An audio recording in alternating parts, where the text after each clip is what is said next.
This podcast is for educational and informational purposes only. I am not a doctor or registered nutritionist, and I do not provide medical advice. You are advised to do your own research and make decisions in partnership with your healthcare provider. If you're pregnant, nursing, have a medical condition, or are taking any medication, please consult your physician and do not go off any medication without consulting with your healthcare provider. Nothing in this podcast should be relied upon to determine dietary changes, a medical diagnosis, or course of treatment.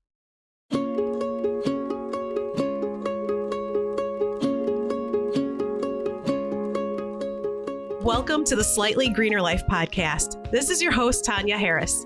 I am an award-winning environmental toxin expert, best-selling author, and mother of three. I created this podcast as a place to help busy moms ditch the overwhelm and start living a low-toxin life. Now, let's get into this week's episode. Welcome back to the Slightly Greener Life, and this is episode 15. And this week's episode is a continuation from last week when we talked about the health effects of artificial colors.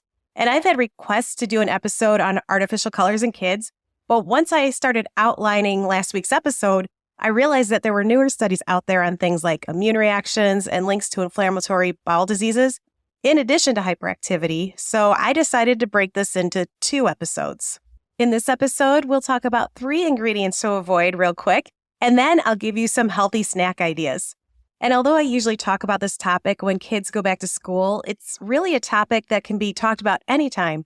Because now that the kids are home for the summer, they're eating at home most of the time and most likely reaching for convenient, easy to grab, most likely processed snacks. And these are things that are not only unhealthy, but they could also be contributing to hyperactivity. And who wants that, right? In fact, a couple of studies from the last show, episode 14, linked artificial colors to causing hyperactivity in children, even if they had never been diagnosed with a behavior or attention issue before. And there are certain food ingredients that are commonly found to trigger hyperactivity and impulsiveness in those who are sensitive. When 2 of my children began having issues with ADHD and learning disabilities, we began seeing a reduction in symptoms and hyperactivity, as well as seeing better focus after removing 2 of the ingredients I'm about to talk about.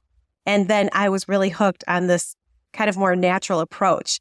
And those ingredients, by the way, are artificial colors and sodium benzoate. So while diet isn't the sole cause or the cure for hyperactivity or behavior problems, if you can reduce some of the symptoms by removing some of the ingredients from the diet, it really couldn't hurt. Plus, the ingredients I'll mention today are in so many different processed foods, so avoiding them just can't be a bad thing.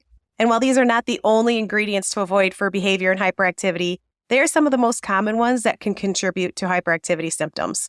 And I'd also like to mention here that, again, children are more vulnerable to the effects of harmful chemicals because they breathe more air, they eat more food and drink more water compared to adults.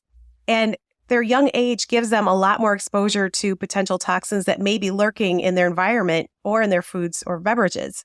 And we don't know the effects of these chemicals. Some have never been tested and some were not around when we were kids. And again, they just have a much longer exposure time, and we don't know what the long-term health effects are or how they interact synergistically together or when they're combined.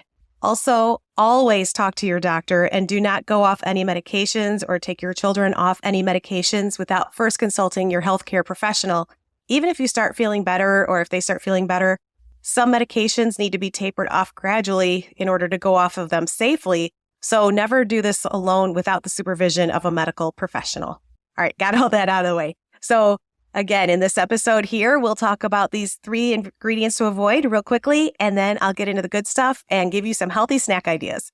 So the 3 that I really recommend avoiding for hyperactivity and behavior issues are artificial colors, benzoate preservatives, meaning sodium benzoate and potassium benzoate, and another one is monosodium glutamate.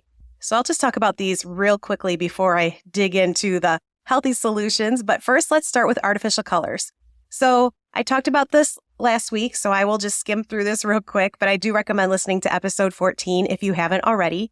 But over the past 2 decades, the prevalence of ADHD among American children and adolescents has risen significantly, which prompted concerns about its potential link to synthetic food dyes.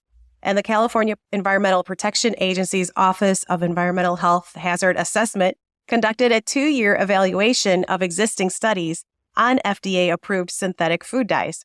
And these findings revealed that these artificial colors are associated with adverse neurobehavioral outcomes in certain children, especially those that were more sensitive, which indicate the need for more protective measures. And that study also highlighted the outdated nature of the FDA's regulatory guidelines, which were established based on studies that didn't take into account the observed behavioral effects in children or some of the newer research that has been done.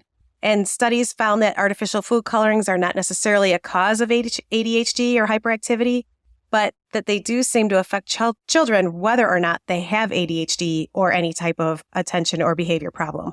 Before I go into the next ingredient, I just want to mention that I'll talk about how to avoid these ingredients later in this episode. And again, I'll have a download for you on my website. But the next ingredient we'll talk about is benzoate preservatives, which are sodium benzoate and potassium benzoate. And these have been linked to hyperactivity in children, especially when consumed with artificial dyes or artificial colors. And they're found in a lot of different soft drinks and flavored water. But then there was also that British study that found that children in that study who consumed a beverage that contained artificial dye and sodium benzoate had symptoms such as restlessness, fidgeting, and talking or interrupting in a school setting. So those are the ingredients that we talked about last week. And the new one I'm going to add today is monosodium glutamate. I really wanted to add this one in here because I remember doing the research for my master's thesis, which I did do on ADHD, and seeing all of the different ways that MSG or monosodium glutamate can affect our health and our brain health. So I thought I would just add that here real quick, that it's actually food additive that is one of the most widely used food additives in the world. And it's found in so many different processed foods, including chips and salad dressings, sauces, canned soups, and spices such as seasoning salts. But this is an ingredient that is pretty pervasive. And several studies that were conducted on rats reported that monosodium glutamate may cause disruptions in memory formation and oxidative stress and oxidative damage to various brain regions, including the prefrontal cortex, which plays a significant role in regulating functions in the brain, such as cognitive functions, like working memory, language processing, intelligence, problem solving, time management skills, decision making, and even behavior. So if there are abnormalities in the prefrontal cortex and a reduction in those neurotransmitters, it's really easy to see why your children may have difficulties with starting homework or making plans or even organizing themselves or controlling their behavior. This MSG has also been shown to cause lesions on the brain, especially in children, which is what I read in one study. And these lesions can cause cognitive or emotional abnormalities. The implications for children are that MSG could seriously affect their cognitive skills and cause learning difficulties, according to this study. Avoiding monosodium glutamate is a little tricky, and I'll call it MSG from now on because monosodium glutamate is such a mouthful. But again, it's a little tricky because sometimes it's spelled out on the label as monosodium glutamate, but there are other ingredients that can contain it, things like hydrolyzed proteins and autolyzed yeast. So I have a few of the most common ones listed in this episode's cheat sheet, which you can find at slightlygreener.com/episode 15. And I have a more complete list in my book, The Slightly Greener Method, and in my membership. So I'll link to both of those in the show notes. And then, of course, there are a couple other ingredients to avoid, like sugar and high fructose corn syrup, which are also typically linked to hyperactivity. And these are a little more obvious, so I won't go into them too much here, other than to say that the healthy snack ideas I'm about to give you don't contain either of these ingredients. And the thing about these snack ideas I'm about to give you is that they don't include artificial colors or those benzoate preservatives or MSG or other ingredients that are somehow linked to hyperactivity and behavioral problems. And they include high-quality protein, which is essential for a couple of different reasons. And that first reason is for the manufacturing of neurotransmitters, which you've probably heard me just say that term, in the brain. So when we eat these protein-rich foods, our bodies are able to break down the proteins into amino acids. And these amino acids are then used by our body to make various molecules, including neurotransmitters. And those neurotransmitters are the chemical messengers that help transmit signals between nerve cells in our brain and the nervous system. So they really play a crucial role in controlling our thoughts and our emotions and overall brain function. So different types of amino acids are needed to produce different types of neurotransmitters. For example, tryptophan is an amino acid that, again, we get from eating protein, and that's used to make the neurotransmitter serotonin, which is a neurotransmitter that regulates mood and sleep. And tyrosine is another amino acid, and that's used to promote dopamine and norepinephrine, which are neurotransmitters involved in things like motivation, reward, and focus. According to Liz Lipsky, who is the author of one of my favorite health books, Digestive Wellness, she said in the book, quote, that 28% of children with ADHD had significantly lower levels of the amino acids phenylalanine, tyrosine, tryptophan, histidine, and isoleucine, all of which are critical to healthy brain function and mood regulation. And again, we just talked about a couple of those being important in the manufacturing of some of those neurotransmitters for learning and memory and things like that. The next reason why protein is so important is that protein can also prevent blood sugar imbalances, which are also an important factor to consider when it comes to hyperactivity. Because not only does a drop in blood sugar levels lower concentration and even intelligence and lead to an increase in aggressive behavior and impulsivity, the manufacturing of things like acetylcholine and other neurotransmitters that are important in memory, learning, and mood can be affected by blood sugar imbalances. So as I was outlining this, when I was writing all of that, it really reminded me of the term hangry, which I know we're probably all familiar with or have felt before. So I looked up this term to see if it actually meant anything or if it was just a slang term for hungry and angry, which if you've had it, you know that feeling is no joke. And actually, it does mean something. I read a great article from the Cleveland Clinic where they interviewed a gastroenterologist, Dr. Christine Lee, and she said that there really is a physiological reason for being hangry. And that is that if you haven't eaten for a while, the blood sugar levels decrease, which can cause a cascade of hormones in the body, including the stress hormone cortisol and the fight or flight hormone adrenaline. And it causes these to be released into the bloodstream to try to rebalance your blood sugar levels. And Dr. Lee also said that the release of cortisol can cause aggression in some individuals, and that low blood sugar may hinder brain functions, such as ones that help us regulate impulses and behavior. So really, who wouldn't act up when they're hangry? I know I can. Especially kids who are in school and are feeling hungry and aggravated and can't do anything about it. We don't even need to have a blood sugar problem or issues with behavior or attention to have these blood sugar dips.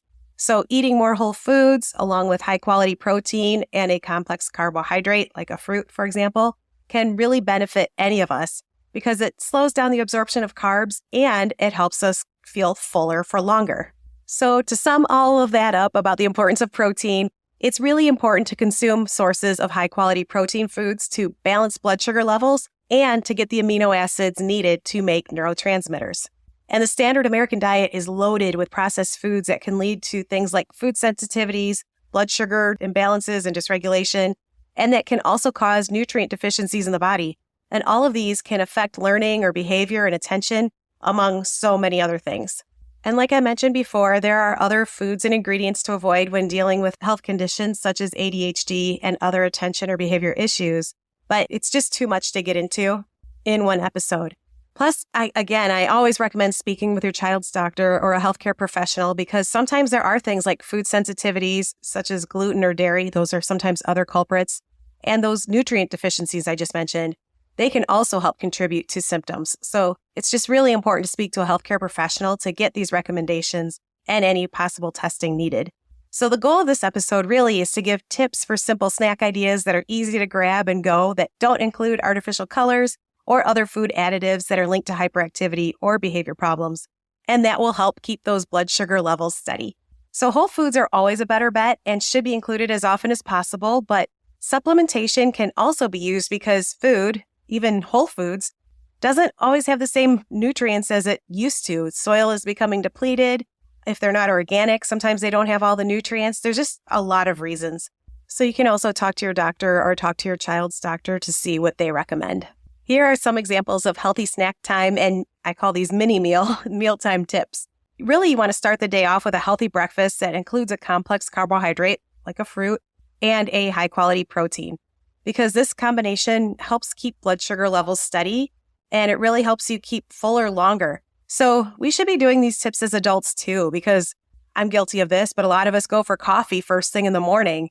And like I said, I do that too, even though I know better a lot of times. So following these healthy breakfast tips can help curb those coffee jitters and settle that stress-related cortisol spike first thing in the morning. So this is something we want to do as adults also. So a couple of examples of a breakfast like this could be something like as simple as an apple and almond butter, or organic oatmeal that's steel cut or rolled with some blueberries and cinnamon, because cinnamon is also great for balancing blood sugar.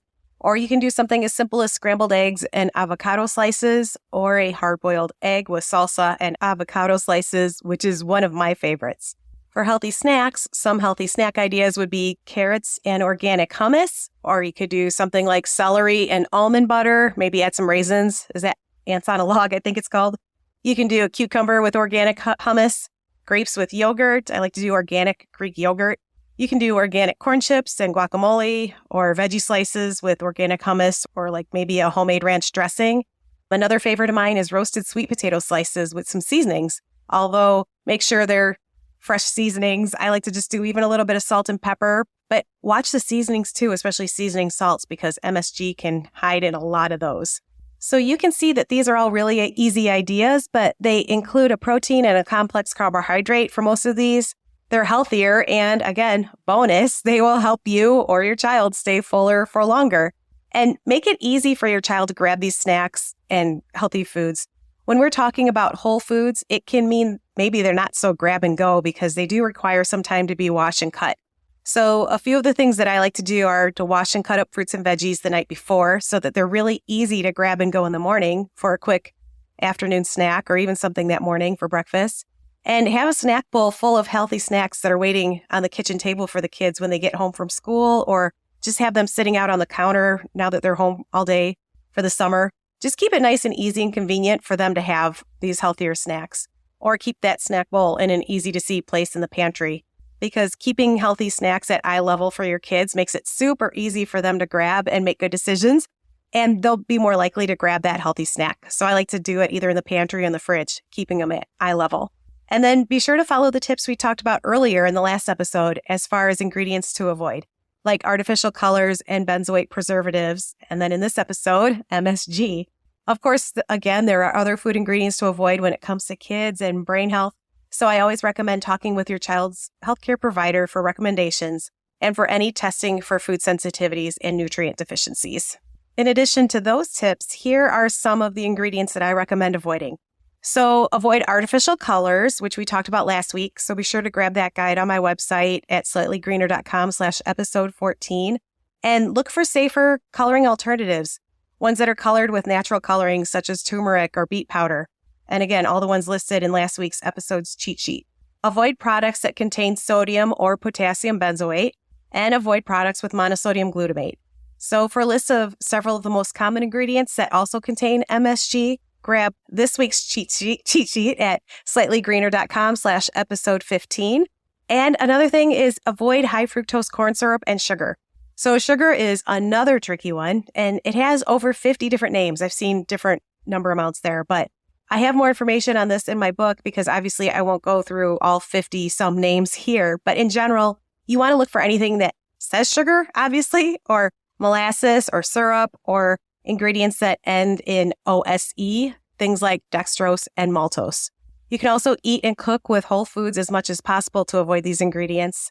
And then switch out some of these foods with safer brands, especially at first. So if your kid likes Fruit Loops, maybe do something like Trader Joe's has a really good kind of like a Fruit Loop type cereal, or they used to, that's colored with natural colorings. So although it's still a sugary cereal, it starts to make that transition into healthier foods and maybe things that taste a little different, which I think it actually tastes better.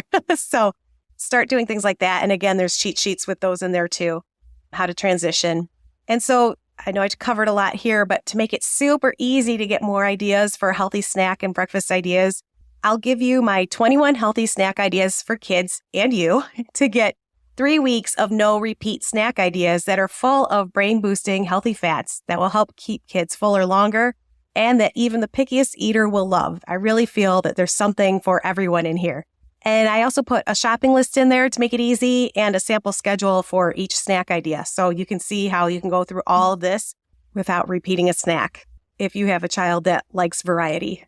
And that's really it for this episode. So don't forget to go to slightlygreener.com/episode 14 to see all of the links mentioned in last week's episode, plus slightlygreener.com/episode 15 for the resources mentioned here, including that guide, the 21 Healthy Snack Ideas download.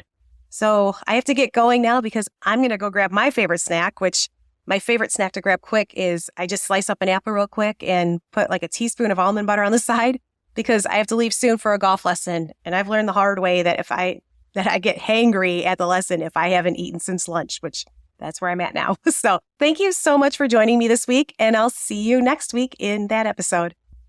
Are you tired of trying to figure out which ingredients are safe and which products are truly safer? The Slightly Greener membership is here to help you eliminate any guesswork. With an easy step-by-step process and a supportive community, you'll learn how to transition into a low-toxic lifestyle with just a few small changes at a time. This membership will provide you with the knowledge, tools, and support you need to keep your home looking and feeling healthy without turning your lifestyle upside down. You'll learn which ingredients to avoid and which brands are truly safer so that your search for safe products becomes easy and automatic. Imagine being able to make simple swaps that significantly reduce toxins in your home without sacrificing convenience or comfort.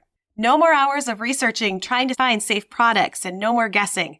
I'll take the guesswork and hours of research off your plate, leaving you with more time to enjoy living a low-toxin lifestyle. Join the membership today and be free of worrying if your products may contain hidden toxic chemicals or worse, greenwashed formulas that are marketed as all natural or eco-friendly that turn out to be anything but. So empower yourself with this knowledge so that you can keep your family safe while saving money, time, and your sanity. Find out more at slightlygreener.com/membership. Thank you so much for tuning into this episode of the Slightly Greener Life podcast. Please take a moment to subscribe to the show. And then be sure to share it with a friend who you know wants simple steps to living in this complex world. I'll see you next time.